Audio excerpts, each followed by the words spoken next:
is going to be the first little major scale introduction video. We may have covered a lot of this stuff already, but just kind of have a review of it and kind of see it all in one place so you can have it and go back and refer to it again. Might be helpful. So first I'm going to start with like the definition of a major scale. This is basically if you start from any note and follow this idea, you'll get a major scale sound. And that is a whole step, half step, whole step, whole step, whole step, half step. So that's 2 whole steps and a half step, and then 3 whole steps and a half step. And if you follow that pattern, you'll come up with a major scale. I'll give you an example here. I'm going to use a G scale for all this. So I'm going to use the open G string to start the scale. Here's my first note, and I go up a whole step, second fret. So whole step, half step, whole, half. Wow. Try to do that looking in the camera. So that's basic. If you start anywhere, I'll start on this random note right here. I go up a whole step, half, whole, half. And even if you're not keeping track of what note it is or anything like that, if you follow that pattern, you get a major scale. Okay, so that's basically what it is. So that's usually often not a helpful way to play it though, because you're shifting way left and right. So the first pattern that's going to be used a lot is the one where you start. I'm going to start on the fat string down here.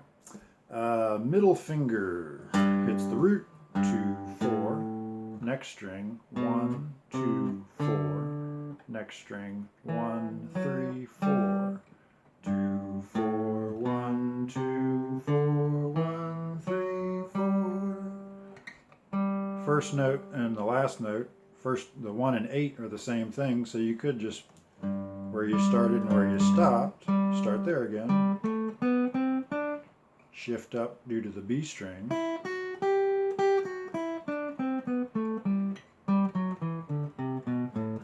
Even when you get to the top, you can keep going until you run out of strings, unless you keep going up one string if you know the major scale definition. And then the idea is to string all these together in one smooth, fluid motion. Coming back down is a little bit trickier. I'm going to do that in a different video.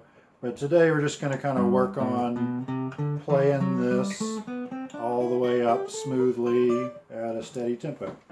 Okay, so I've got a metronome back here that we're going to play along with. I think metronomes are generally annoying, so I'm going to change that sound to a drum beat a little bit. But if you don't have a metronome, there's a number of options you can do. I found one, I think if you go to metronomeonline.com or something like that, there's one that you can just go to their website and use it. What's more fun though is to have a drum machine or something like that. And there's lots of different, you can get apps that have drum machines on it, and there's a company called Korg, K-O-R-G, that are putting out this, due to the pandemic, companies are like releasing free apps, and there's one called the Korg Chaosillator. I think they're doing out for free right now, and it's sort of basically like this making techno music sort of type app, and it's got beats and sounds and stuff like that. But it's a really cool thing. You can set it to a tempo, set it to a key, and you can practice scales and things like that along with it. So anyway, here we go. I'm going to turn on a beat, kind of a steady, use this beat here, about 95 beats per minute. That's kind of a sort of in the middle territory. And here's what we want to do. So we're just going to play up the scale all the way up.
that's the basic idea there. You can play along with that, this video right here, if you want to do that. That kind of gives you something to look against. But I'd still recommend, find something that you can change the tempo of and move it up and down. Another thing you can do is if you got a song you like, and you know what key it's in, you can practice that scale over top of the song.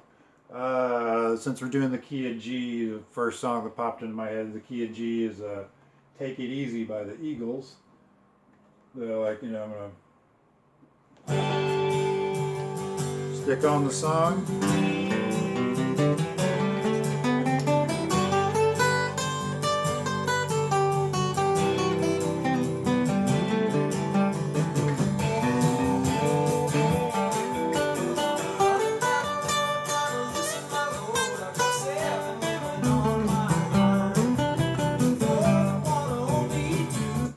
You can just kind of, play around with it.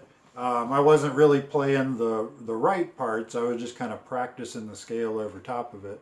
And the more comfortable you get with that, you start realize you'll, be able to find the right parts easier, because generally they're going to be in the scale. Not always, but in general, that's kind of how it goes.